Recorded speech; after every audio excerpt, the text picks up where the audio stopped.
EDG just still first pick the LeBlanc, or is it something else that they are feeling a little more favor towards? Bring over the Sejuani. I mean, still a fairly fine first pick anyway, right? You can set yourself up then 1, 2, 3 for both your solo laners, 2 very strong laners that you synchronize with, and it seems like that'll be the case for EDG. So let's see how now WE adapt, right? We've hung off the Sejuani, off the Vi, right? These are 2 picks which he has lent on a fair amount. The Maokai's banned away. Is it just a Poppy early rotation for him then? Or how is he feeling, and what is he going to lean on to actually try and set up his lanes for success or protect them from JJ from being attacked early on? I will say, yeah, with the Azir actually being up, however, that will certainly be something that Shanks almost always looks prioritized. There's the Poppy, and I anticipate the Azir will just come right alongside it. I really like the Poppy lock-in, though, early on in this draft. A, because Poppy's just really strong right now. But B, this is actually the most banned champion against WE across the course of the split. Almost 40% of their games Poppy is banned against them. Usually, you know, second rotation, but getting that locked in early. And we already mentioned Cube Cassante. He's essentially a one-trick this split when it comes to Cassante. So locking in kind of signature picks almost of WE 2023. Yeah, I mean, it doesn't get more signature than an 18th game played for Cube, right? So I wonder if the reason why they dropped the Azir priority for now, like on the first 3, or the first 2 rather, is just because EDG have the Sejuani, and like Fofo could land on something like really exotic, like a Yone, or of course the Jace also still technically has like a positive enough matchup into it, right? But I wonder if they're kind of considering that. I'm going to have to derail your train of thought for a second, Jabana, because Fiora has just been locked in the top side. Cube, yes, he's got his comfort, but he's up against Allah's Fiora with a Sejuani on his team as well. That is a terrifying top lane. And not to mention, LeBlanc made it through the bans. How the hell LeBlanc is 3rd pick on the blue side? I don't know, but here we go. I mean, what a draft so far from EDG. And there we go, Tristana to answer that LeBlanc from Shanks. EDG kind of have Thanos draft, don't they? They've got Fiora on the side lane who's going to outscale Cube eventually on this Fiora. They've got LeBlanc as well, so they've got like arguably 2 of the strongest side lane picks right now in the entire game. They've got the Tristana in the mid lane, hopefully to answer it out, but WE, I feel like it's going to be a much different game, and considering how willing EDG were to like make those map plays with the teleports towards the end of game 1 to actually close out, right? We know that EDG strengths lie in the sort of post 20-minute world, which is where side laners tend to thrive the most. So I'm looking forward to this. Now it's about how they really look to close out this draft, EDG, and how WE can look to recover, because they don't have the greatest engage, and if you can't answer in the side lanes, then the one thing you want to be able to do is punish that 3, right? Punish the core, which is holding whichever side isn't being pushed in. And right now they don't really have the picks for that specifically, right? They need, you know, a Nautilus, they need a Leona, something like that, which can really just have agency and make a fight start instantly. I'm curious what happens with HYCAN this time, whether WE are willing to just give that over in the way that they did in the first draft. Xayah's not really been a pick that Hope's been happy on. He's played it 4 times his split, 0% win rate for Hope and Iwandi on the HYCAN. But the Rakan at least. I mean, you could pick Rakan with a different AD carry. That could be an option. Yeah, I suppose you can. My big concern is, though, if you give Uzi the Xayah, then this is exactly what you want in a like defensive 3, right? You'll have a tank from JJ if he's not shadowing one of the side laners, and then you'll have Uzi with the Featherstorm, which is just a layer of protection, right? And again, if you want to engage on that core 3, if you can't match the side lanes and you need to make a play happen, then that is my big worry. I mean, sure, you have the Rakan, so there's the setup, right? And there is that engage now that can be supplemented by things like the Poppy and the Cassante. But if Uzi just goes, hey, you know, I'm going to take Xayah, and then Mako goes, I'm going to take Nautilus, or I'm going to take something super defensive like a Brawl or whatever, then they're just super happy about this draft. And all of a sudden, they've got side laners and they've got defensive tools in that mid lane. It's dawned on me, it's going to be Ziggs, isn't it? This is a Ziggs angle. You've got AD mid, you've got AD top. Yeah, okay. Deny the potential push coming on through, have the wave clear. You've also got Yordle Demolition Squad with the Tristana. That's a great call. That could be the angle. It does mean that you're very vulnerable to things like that Nautilus, like the Sejuani. But no, Aphelios, despite the nerfs, is going to come through for Hope. No. Your Zig school was so right, though. I feel like this is definitely the Zig's angle that you need. It actually also kind of answers, like, if you want to shut down side laners, the way that you can do that is just end the laning phase super early. Take all of the structures off the map. But yeah, I guess, you know, Aphelios is just what Hope wants this game, I suppose. He's barely played it as well this play. He's only had 3 games, so very surprised that W have gone this angle. And if I recall correctly, wasn't Hope one of the few Ziggs players on JDG last year? Like, throughout the entirety of summer, there was, like, Jackie Love, Hong Feng, and I think Hope was in that list. He was definitely the only Ziggs player on JDG last year. That's definitely true. I worded it strangely, I know. But yeah, very odd. Now, I'm very concerned as we kind of take a holistic look at these compositions, right, Munch? Because for EDG, it should just be about the side laning, right? LeBlanc, even with the nerfs, still has a lot of power in the side lane with the shiv changes as well.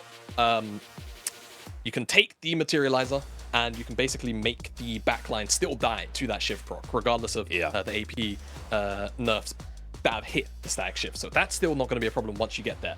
After 2 items as well, with the general lack of, you know, consistent lockdown that WE have, I feel like both Arla and Fofo are just going to have a field day on these side lanes, which is where I go over towards WE and I say, well, you can't match side lane, your ways of engage are relatively limited. I feel like they just get run over in a very slow and bloody game, like not so bloody game, unless they can make the game bloody in the early stages. So WE really have to force the envelope early on with a lot of chain CC that they do have inside of these kits, specifically, you know, Poppy, Cassante, Rakan, to shut down whatever side of the map that they choose to, right? It doesn't matter where it is, you just have to accrue a gold lead and make this game as awkward as possible for EDG to play around. Otherwise, I feel like compositionally, you don't really have answers to the strongest parts of this EDG composition. Let's see how this one's going to go down. WE, pressure on them in the home arena, 1-0 down. And like you say, they need to make things happen in this one. That said, the way that the draft went didn't necessarily dictate the game of the previous one. EDG managed to have a late game comeback. See what WE have up their sleeves, because they've got to dig deep now. They've got to show us something. Remember, LPL playoffs, it's double elim later on, but it ain't this early on in the tournament. This is a gauntlet. This is the first step on a very long road for whichever team can win, but for the losing team, they're gone. Fans know it as well, giving their biggest support that they can. Yeah, they're out in force. Strong Gyos here in the WE arena. Emotes coming out on either side as iWandy did sneak into that brush just to see if any cheese was happening. Drops the ward and he'll be okay on this one. So, standard level 1. Let's talk junglers for the early game, because we do have a Poppy in the game. And if there's one thing that Poppy does, I mean, I'm going to steal this from Nymera. You hit level 3 on Poppy, you are full build. You are at late game Poppy mode. You can just charge into lanes and destroy people. So what are we anticipating? You said you want early aggression from WE. How does Hung make that happen? So it seems like it could be in the fashion. Be a late invade, all right. I was just wondering, you know, they're all stacking up, you know. They're about to breach a door. But bot side dive, right? And I think these early, like, sort of level 1, level 2 from Hope and iWandy and Mako and Uzi is going to be critical. We're going to have to see who can kind of jostle wave priority off of one another. iWandy and Hope, I wonder if they're like, what are they considering level 1? Just a little bit of poke, maybe just a little bit of poke. Because they need to have a wave stacked if they want that dive to work. Or it has to be like basically slow pushed into them. So they have to basically make the conscious choice to give up lane priority so that Hung can come down here super early on and the Gankanku is very viable. Or it has to be a stacked wave so they can outright dive. No cleanse on Uzi means that if he does get hit up by that wallbang, he is going to be stuck there and he is likely going to die in the duration of the CC. See if that's going to happen. One thing I will say, Aphelios got pretty heavily nerfed. I'm looking towards Hope in this game to see how things change, because the sustain on Severum massively got nerfed. The slow duration on Gravitum got reduced, and then Crescendum, the attack speed got taken down a little bit. That said, Infernum remains untouched. Calibrum remains untouched. And ultimately, you can still imagine late game strength from the Aphelios. It's just the sustain, I think, is the biggest nerf to the champion. So this one, for me, this is not just a game between EDG and WE. This is also like, okay, 13-13 Aphelios. How does it look? True. I mean, admittedly, I will say a lot of the, you know, big Aphelios moments where you've got Twitch chat just like spamming Riot or whatever emote it is in the month. Those are still going to be there. I feel like the only big nerf that really mattered the most to me is that Sentry Turret one. I think the fact that you're not stacking up the Chakram so quickly with those Sentry Turrets is probably the biggest nerf out of maybe all of them. The Graviton one, pretty hefty as well. We'll see how Hope makes it work though. Like you say, much weaker champion overall. Should still be operated the same as Arla is already underneath this tower. And he's going to just slowly whittle away because at the end of the day, Cube just does not have the damage or the output really to match what Fiora can put down. Until level 6, there's a brief window where Cube can kind of take over. Oh my days, this, okay, no, he's just gonna go for a 1 then a reset. I thought things were getting real dicey for Cube already. Flash over the wall, flash over the wall. It's hung. Okay. He was pathing like he wanted to do it, but it's just mirrored wards. Okay. Yeah, it's exact matching between the jungle, but Hung cancels his recall, is going to go up towards his Raptors instead. Massive CS lead, already built for Ala, and look at this wave. It's pushing towards him as well. Things are going to go from bad to worse for Cube in the top side if Ala keeps managing the wave in the way he is. Yeah, exactly. Ala just doing a really good job, taking control of the first couple of waves, slow stack, crash the wave with the cannon plus the wave after, and now that slow bounce back out. Going to be really nasty for Cube, and he's got a couple of biscuits, so he's got a little bit of sustain left, but Fiora has a pot and passive, so it's not like Ala's going to be short on healing. But you can see and just tell by the way that Cube is trading, like he really wants to try and keep this wave as big as he can, so he can, when he trades with Ala, it sends a lot of damage back his way. This ward spots out Hung, so, you know, going to have a pretty solid idea that, hey, you know, Poppy's on this side of the map, I'm not even going to look to take super aggressive trades, and Cube will just miss out on small bits and pieces of CS, and Ala will continue to grow out this lead. Certainly will. Nice there from I1D as well to hold the wave on the bottom side as Hung has snuck in. This is the way to change the matchup a little bit. Hovering for the top side. Drake spawning onto the map, and Hung does not want to actually be spotted. He's hovering in case the all-in comes through, but he's making sure that Cube can crash this wave. I am so surprised. I know obviously Ala has flash, but I'm so surprised that he just didn't come out the bush, clear the wave, and just threaten the dive, right? No riposte, lengthy cooldown at level 1. Only one skill point in it. Look to force the issue, but EDG could force an issue onto Shanks here. Shanks in trouble. The jump needs to be used. The stun available though from JJ. They don't follow it up as Hung moves into the play as well, and I1D's here. Flash for Flash. Junglers, immediate reactions there from JJ. Drake is up onto the map here, and it feels like EDG trying to make things happen. EDG definitely are. You worry if that stun did connect from Hung onto JJ, even though he is a Sejuani, like, what's the burst damage look like from Shanks, even without the explosive charge? And things like the bust shot already there, level 6 was hit, so turnaround could have been nasty, but it doesn't come to fruition for now, and just flash for flash. And a much more tentative early game here than what we saw in game number 1. Dead even on the gold right here. X-Flash into the pit. There is a ward there that will be cleared by Hung, but you can see JJ on the top side of the map. This is going to be WE taking Drake #1 of the game. An earlier Drake than what we saw in game number 1 as well. In game 1, we saw it traded for the Herald, whereas WE doing it early enough where they'll still be able to contest that Herald as well. Yeah, exactly right. I think the fact that it was EDG in control of a lot of the map last game, but they had the Ivern, and it just kind of delayed that that Dragon takedown. This time around, WE with control about the Poppy. You definitely get those dragons down super quick. Makes it an easy task, but Grand challenge out as JJ knocks him back, keeps him at range. The stun available here. Ultimate not actually there as well either. He's level 5 for the time being. So Cube, good job to use the ult, use the flash, gets himself out to safety. Blast that summoner down, and no TP for him either. That was well played from both sides, actually. I'm not sure if you caught it, but JJ actually took a small back step to avoid being all-outed underneath the tower as well, and it keeps Cube in place for Ala to just keep on wailing him and stack up the permafrost as well. Ultimate gets riposted by Ala, and then Cube even uses the W just to stop himself from being stunned. So mechanically, well played on both ends, but Cube still losing out, right? That wave state didn't look too great when we was looking up there. And Ala will continue to grow out the CS lead again in a matchup where he's just going to outscale, right? By the end of the day, as soon as he hits like 2 items, Cube realistically shouldn't be able to answer even in the all-out. Will likely lose out, unfortunately, in that 1v1. Yeah. And it's still an advantage to EDG. I feel like, you know, we talked about the stakes for EDG, the fact that they brought Uzi back in, the fact that you got Fofo and Ala, players that have had incredibly high highs alongside world champions. I feel like everyone around the world knows the EDG story. This is a team that gets a lot of attention. But on the side of WE, it's not dissimilar in that you've got this kind of ragtag group of players that each of them have had decent splits. Each of them have had tenure on different teams that have looked good. Sparring in the mid lane here, just the sender ball packing. But like Hope over from JEDG, Iwandi over from LNG, Hung on his first split, but Cube from RA as well. These players, hang on, yeah, no, he's gonna be okay. Looking to make a new home for themselves. I don't get to talk about the story I want to talk about. His Hope is now going to all in Uzi at the bottom side. Featherstorm to answer it.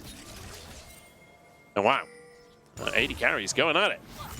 Yeah, Hope very happy to just charge in at Uzi with the gun selection he had.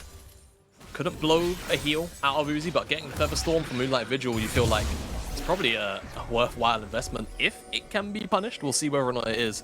EDG on the top side of the map right now, though, looking away from bottom lane. With this Herald, I mean, again, you know, if the plan is to get Ala ahead, WE are reading into it, and Hung is here to prevent, at the very least, maybe a dive, but this Herald is probably gonna... Okay, they're not gonna drop it. I was wondering if they'll still drop it just for the gold. Seems like JJ and Ala will just call the play off with Hung hanging around. Don't really want to, you know, maybe have the Herald burst down, smite away, anything like that. Oh, what a hook from Mako! That was clean as hell! And Uzi will grab himself first blood. The EDG bottom lane in trouble. Uzi's 1 HP, and he actually walks out of it. Hope is going to be gutted on that one. You've got to be kidding. 13, 14 HP available now. Because the bottom side play, halfway, the JJ stepped away, now he's back. Can they dive Cube? They're looking for it. Demolish available as the Grand Challenge is there. The stun in place as well. The healing is JJ. He's tanked the tower too long. He goes down in trade for Cube, but honestly, I think Ala's okay with that. Yeah, they're not too fast. I mean, Ala's still going to get a solo play. Waves will be missed here by Cube. There's no teleport available, so it's a 1-for-1. Ala still pulls further and further ahead, right? Look at the CS difference. It's gonna grow out to very close to 40 CS. Down here though, dredge line from Mako. What a hook. Yeah, I'm not sure how intentional it was because they kind of both hit their buttons at the same time, but at the end of the day, Iwandi is the one that gets his CC interrupted. Uzi walks away on 14 HP. And up here on the top side, again, another dive. W starts up the tanking from JJ, chucks out the ult to add a little bit of damage in, but that Pathmaker, I think, kind of used on that bit of CC means that he is able to continue to maneuver Cube, and JJ just takes too many tower shots. Yeah, JJ goes down, so at least Cube gets something, but look at the score difference in the top side. He's 35 CS down and 2 plates versus Ala, who's already got Divine Sunderer. That lane ain't getting any easier for Cube, and now it's actually going to be flanked by Ala, has to dip underneath the tower and flash. It's instantly followed by Ala. There's no way out of this, surely, for Cube. Even if he gets over the wall, where can he go? That's going to be another kill for Ala. It's gone from bad to worse up top. Munch, I think the side lane's Jova. I'm not sure if Cube can stand up in the 1v1 anymore.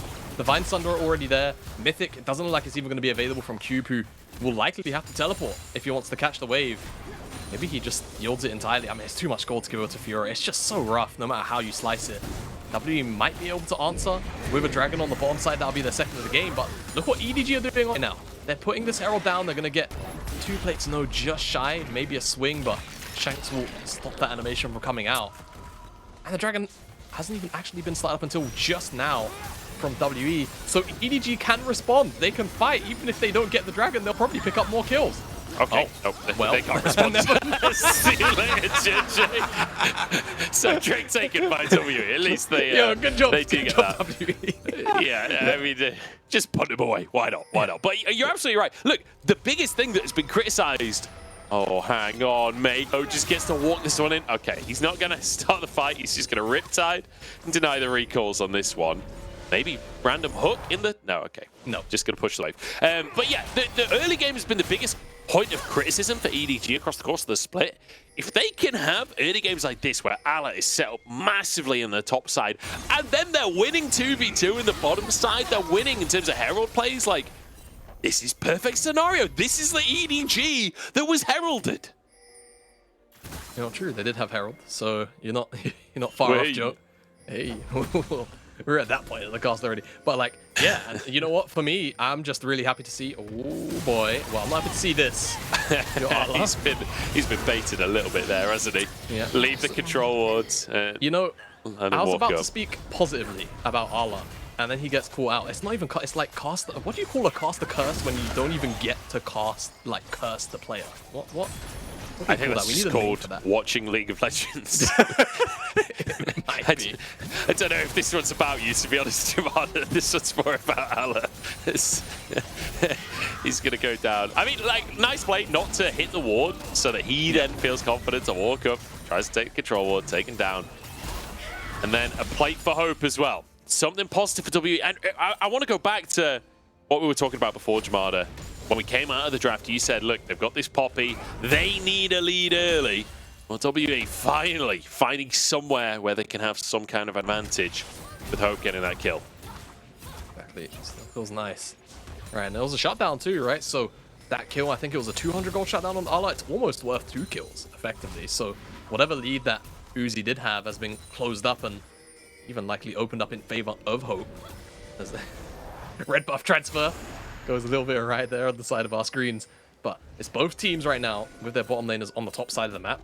Both want this Herald. They don't necessarily want to give it up. And I feel like for EDG, they're probably going to be able to uptrade no matter how this ends up playing out. Because they've got teleport on Ala with no teleport on Cube. So they can have numbers advantage if they want. But even if they don't force numbers advantage, Ala's just probably winning on the side lane very slowly and very silently, right? So WE are still the ones with their hands tied behind their back.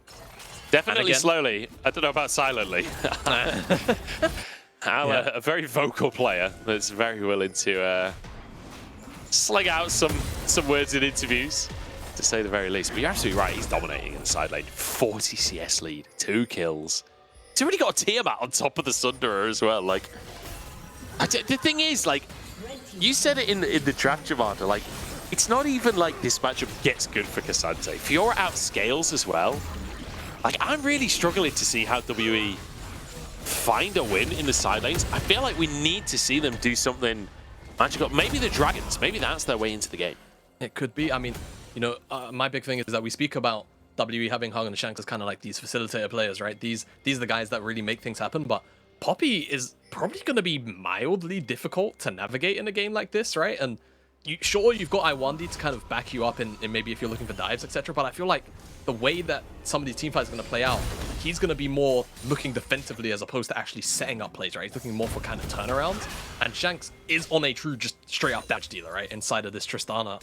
So just looking and waiting for items. So he's not going to have agency for a little while in terms of making plays happen in his own right. So for now, I feel like EDG, with the lead that they have, should be able to slowly take control of this bottom side of the map. Again, though, right now it's WE's and they're looking for a pick onto Mako.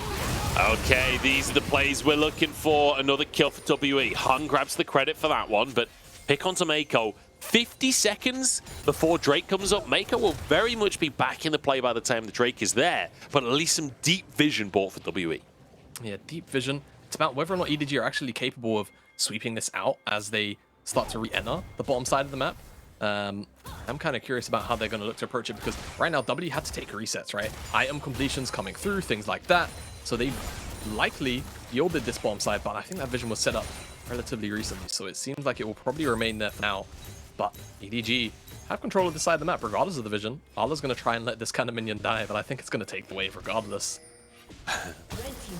Yeah, good effort from Ala to try and deny even more from Cube, who he's straight up not having a good time, dog. This matchup is just not fun. He just has to try and soak it up. Luckily for him, he's on Cassante, so like at the end of the day, when it comes to the fights, he's still going to exist, even if he's massively down in CS. It's less about whether or not he exists, it's more about how much Ala exists, and especially when JJ is going to move over and slam a Herald. Ala definitely exists. I think that's a fair statement. I think it's actually more about whether or not these side lane towers are going to stay up and exist for much longer, right? This Herald is even going to charge into the base by the looks of it. Cube's not going to be able to get behind. Oh, Cube's buying time. Oh. There's the charge. Eye is available, and it's denied. Okay. I1D moves over to save the play. Drake started off here by EDG, and that is crucial because that would have been the third for WE if they could contest it. Yeah, they can contest it. And it seems like the answer is no, because they're just cross-mapping out. They want this tier 2 up here. They lost the tier 2 on the bottom side. Gonna lose the dragon, but they've got no wave. Ovo doing a great job and gets the buster shot out of Shanks. So Ocean Dragon secured, and that stops Soul Point from going over to WE. And now the next, 4 or 5 minutes of this game can be spent, again, just pressuring the side lanes from EDG. Much more confident game number 2 from EDG as well. I feel like they've come into this one. Like, game number 1 brought out the Ivan, and it felt like Hung kind of had the run of the early game. Considering Hung is the one on Poppy, you would have expected a little bit more control in this early game from WE. But I feel like this Fiora has completely warped everything. It's completely changed the way that the early game could go. So that Hung, like, if he wants Cube to survive this game, he has to play towards that lane. We have seen him make a couple of plays elsewhere as Mako has found another pick in the jungle here. iWandi in trouble, but Hung's there to save the day. iWandi gets on out of there. I don't know if Hung needed to flash Keeper's verdict, but I respect his willingness to keep iWandi alive, and to be fair, it does just that. I don't think it'll be punished, but I mean, with all of the commitment from the bottom side, again, we're just seeing towers go down super early, and this is not really a good thing for the...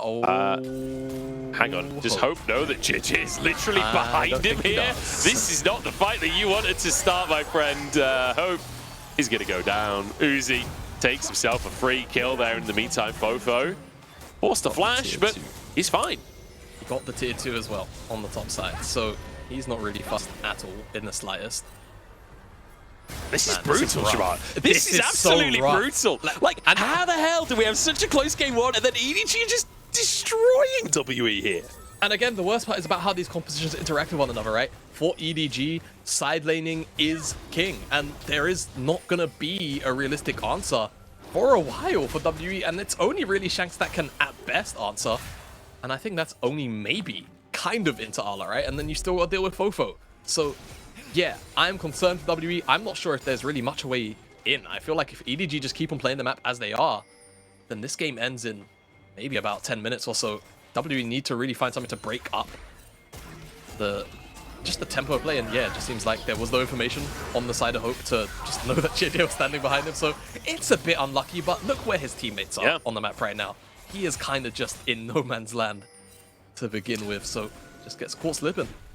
I feel like it was... it's JJ Bay. Caught him slipping. Nice play from JJ as well to play around that vision pocket. Goes in through the mid lane. Like, Hope obviously not expecting that. Feeling like his team had control of the bottom side of the map. And, well, he was wrong, to be brutally honest. 6,000 gold lead for EDG. And look at that bounty for Fofo, with no kill participation whatsoever, just chilling in those side lanes. Both tier 2s taken in the side lanes. WE only have a single tier 2 remaining at the 21-minute mark, as EDG continue to put their best foot forward. And honestly, this game, it feels like both feet are their best foot. The ambidextrous. Oh, I can't say that word, but you know, the one where you can ambidextrous. use both. Yeah, that's not to do with feet, is it? And that's hands. It's hands, I know, but I don't know what it is for legs or feet. As yeah, I don't know. As neither does Hope. Hope doesn't know anything in this one, but Uzi jumped on in. The feathers sets up for Ala to sweep on up. It looked good for WE for a split second there, but even without an AD carry, EDG will melt this Baron. Yes, they will. They'll happily go over towards it, and Fofo can just play bodyguard for anyone else who can maybe look to disrupt it, but it doesn't seem like Shanks or Cube are willing to give over their life in kind, and EDG will secure this Baron. There's a teleport coming in. I don't know, like, turn can happen. Yeah, Shanks is looking for Fofo here, gets the bomb and gets the kill. Okay, opportunity for WE. Shanks charges forward. The franchise player has to make miracles happen. Q-blow in the pit, and the hook onto Shanks is huge. He's trying to kite, jumps over the wall. EDG back onto the Baron though, and they maintain control. It was close to a flip, very close, but EDG are able to shut down Cube and shut down Shanks. Stop him from going a little bit too crazy as this fight kicks off.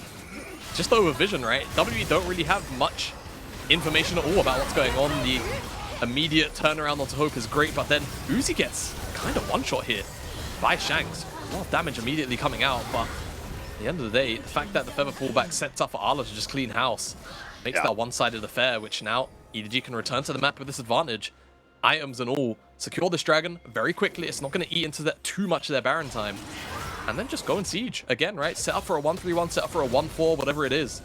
Let Ala, let Fofo really dominate their individual lanes and just put pressure on WE potentially from all 3 lanes, which is a bit of a rarity when it comes to Barons, but they're that far ahead in map state that they might be able to just achieve that. I will say, take a look at Shanks' CS. The man is on a mission this game. He's more than 10 CS per minute. He's been carrying the fights, trying to just, 2v4 the Baron there. And he was fantastic on the Azir in the first game as well. Shanks is desperate to keep his team in playoffs. Ala, the target of a potential pick here. Sweeper does find them as Hung tries to move in. Flash for the knockback, but it's answered by Ala. And that's 3 men committed to the top side. And EDG, they've got not only a Baron to work with, but they've also got Fofo pushing in the bottom side, setting up for the rest of the team to finish off this tower. Diving for Hope. Mako slightly wide on that hook, but it doesn't matter. Inhib tower taken in the bottom lane. It's WE now trying to collapse. Shanks and Cube moving in. But I think EDG should be able to just disengage this one, wander away, and be happy with a free trip. Because guess what? Ala's back up in the top side pushing. Exactly, right? So they have to... This is the problem. As WE, it's so frustrating to watch from their perspective because they just don't have solid enough engage. They can't break this, very easy to disengage core that EDG are running on the other side of the map. Ala is taking that inhibitor tower and he can start to pressure the inhib. Meanwhile, now EDG can look to retake some of that territory. They can't step too far forward, but Hope loses a lot of HP. Is this the angle now? Hung denied his engage, though. Beautiful stuff from JJ. I wonder with the quickness, but they're 10,000 gold down. What can they do? Big damage on Fofo, but Hope can't quite finish the job there. And Ala, in the meantime, has taken an inhib. EDG can keep this siege going all day long. Still 15 seconds on the Baron, but Uzi don't need it anymore. He's onto the inhib. That's 2 taken. Mid lane, the only lane remaining, as Ala will TP to that wave, as does Fofo as well. EDG not stopping anytime soon here as they charge towards the mid lane inhib as well. iWandy and Hung here to try and defend. Shanks has been the hero for WE, but can he do it with a 10k gold deficit? Rookie with the world on his back for Shanks. All right, now, I don't know if he really has the strength to do it just because EDG are so far ahead. They'll stave off this siege for now, but EDG still have full control of the map. Both objectives spawning in 2 minutes time, so we could just see a brief moment of reprieve for WE, but as soon as the Baron is up, as soon as the Dragon is up, the pressure is going to be right back on. Certainly will be. EDG decide to go for that reset. Kind of surprising, honestly, that they committed the TPs if they weren't fully committed to that, siege in the mid lane. But deciding it's time to go spend gold. And I think that's the right decision, right? They had so much gold to work with in their inventories. Wanted to go get items. You can see 3 items now for Uzi, 3 items for Fofo. Same for Ala as well, in fact. All 3 carries. Pretty much a full item ahead of their counterparts. Well, not a full item, but at least a completed item. And this feels tough for WE.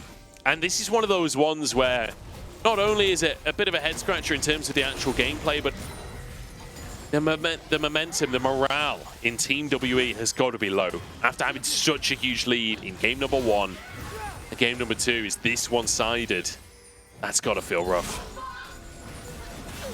Has to. And right now, the pressure continues to mount. EDG are not really giving them the space at all, but Ala maybe is overstepped. Certainly has. Find a pick. Ala's down. It's traded from mid inhib tower as Fofo tries to get damage onto the inhibitor itself. Dashing forwards once again. Damage out with the static shiv. Cube looks for an engage here. Super's pushing in the bottom lane and top lane, but the bottom lane minions are a long way away from WE's base. Baron on the map in a minute. Drake, 40 seconds. It doesn't feel like we really have anything to take off the back of this pick. It's a bit of a heartbreak for them. Yeah, they have to go back to defend, right? There's the wave that's already in the base. There's bot wave stacking up on the bottom side. Oh, and this one ward could be giving EDG so much, right? The fact that they see Cube hovering here, they kind of have an idea that the rest of W are probably all here. iWandy's been called out now. Lucy can't really put in the damage though, Joe, but here's the teleport. This is a 2v4 at the minute, as Hope is going to find himself his second kill of the game. As Felios getting back into things. Surely, Jamada, we don't see two teams throw a 2-inhib lead in a row in a series. That would be too much. That would be too much. They can't start up the Baron. It's not spawned up. The Dragons, they're unavailable as well on the map. I imagine that Uzi's probably just going to go back alongside the rest of EDG. Just look to pick that one up. WE, I don't think there's any way they can contest it because they've still got a clear wave. So that's what's going to end up happening. There's pings on towards the Baron from EDG because they think, I believe, that they know that this is potentially going on. Pretty sure Hope, if Hope's got Calibrum afterwards as well, they can actually silently burn this. So yeah, they can shred this.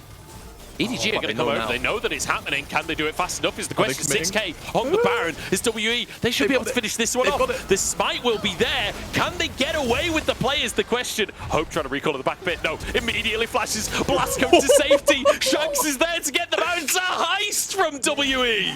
Oh my god. It's payday or what from WE.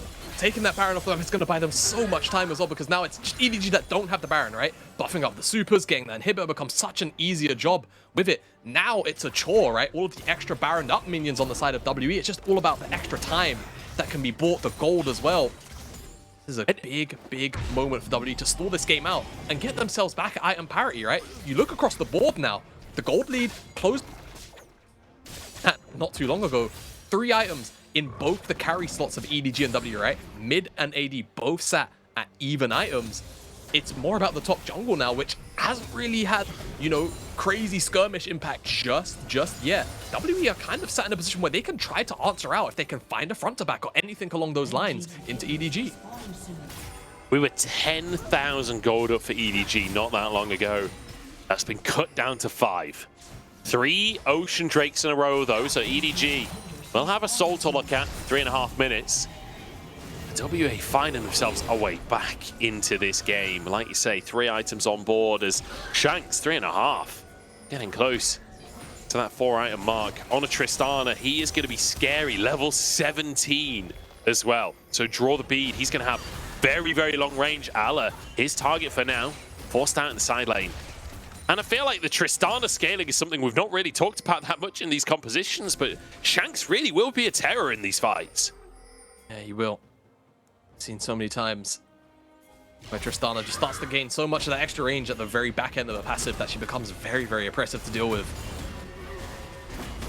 And the fact that EDG have, you know, kind of been slowed down, right, and that can be, I suppose, and it's a very, you know, cherry-picked problem when it comes to these side lane compositions. Eventually, you just run out of structures, right? Like, you can't really, you know, like, it can eventually become an issue where if you don't make use of that inhibitor time, then that side laning kind of, you know, it falls flat on its face eventually. Yeah. So right now for WE, reclaiming all this territory is great, and there's a lot of standing gold in these towers too.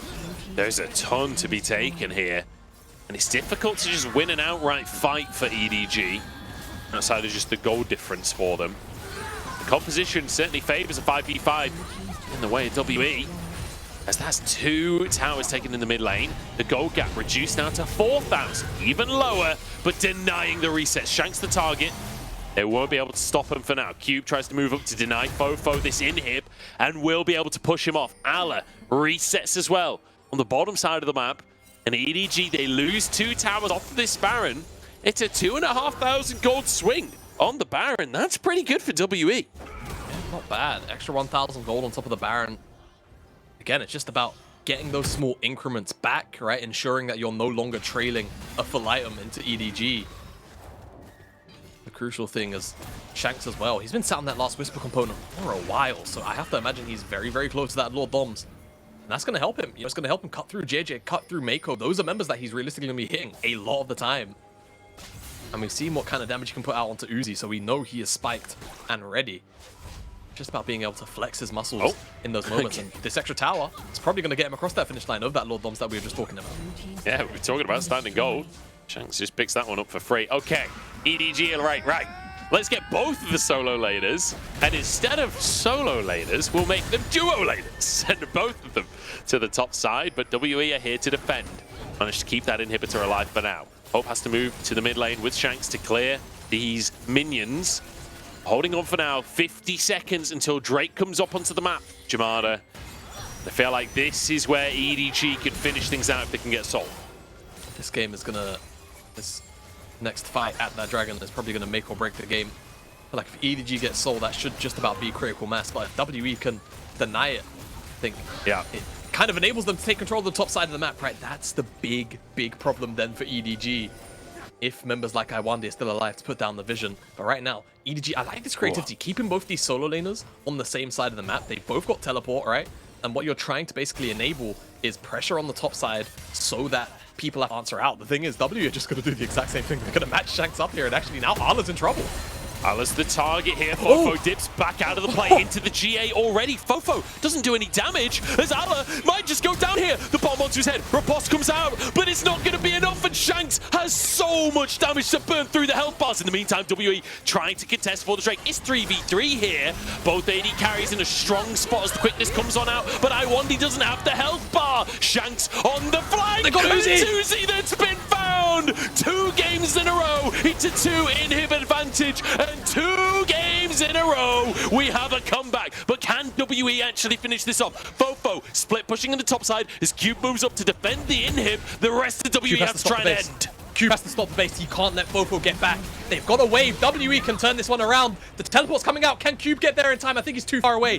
Fofo will be able to defend, but is it enough? It's a 3 versus 2 in the base, and the teleport's coming back now. 2 AD carries. Cube, There's 2 AD carries. They shred the towers in seconds. WE have actually given EDG a taste of their own medicine. The comebacks are real today. 2 inhib comebacks, 2 games in a row, and we have a series on our hands. WE slip and haymaker EDG in what a game that should have just been plainly a 2-0. EDG had everything that they needed to close this one out, but it's a